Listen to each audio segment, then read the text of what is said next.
گریه نکن. شد برادر، آخر هر کاری از دستمان آمده را کردیم. شکارچی هم کرد. گریه نکن. ما یک کم میشه مکر. کم نه، زیاد شده ایستاده ایم. عاشق درست میگوید. برعکس ما زیاد شده ایستاده ایم.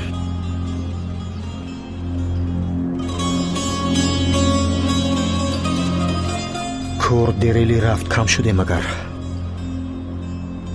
حافظ رفت کم شده مگر. آدمانی زیاد مردند. تسلیم شده مگر. من رفتم کم شدید مگر.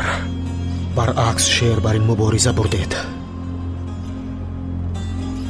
مرده ها نمیرند که؟ فداکاران وطن همیشه جاویدانند. فیضالله، گریه نکن. از پس شهید شدگان گریه نمی کنند. رسم چنین است. فرض کردیم که همه ما مردیم. تنها تو موندی نواسکر. از مبارزه دست میکشیدی؟ هرگز قماندان تسلیم نمیشم.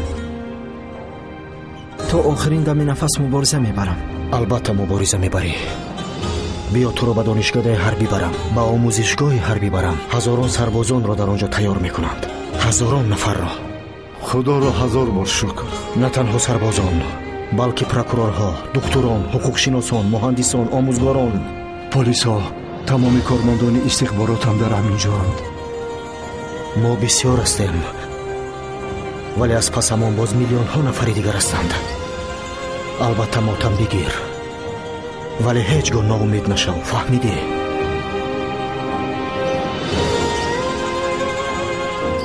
میرویم. بار دیگر تعزیه مرا قبول دارید. وطن زنده باد. زنده باد وطن. زنده باد وطن. اعلان برایمون امانت از فاتح است. ما باید که او را خوب نگاه و بین کنیم. خوب شد از قماندان، خواطر نشوید. ما هم هستیم.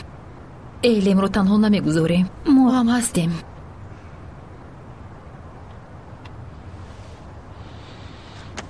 تا دیدار.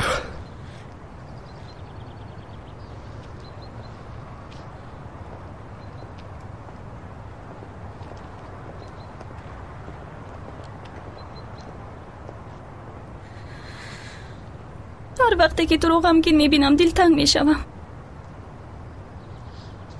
این حال تمام وجودم میسوزد.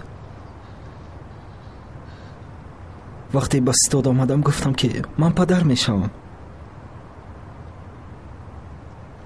اکای فاتح غمگین شد.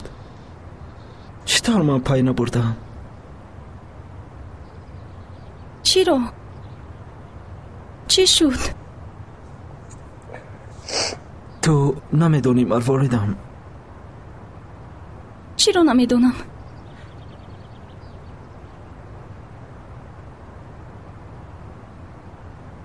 من به نزد قماندان رفتم.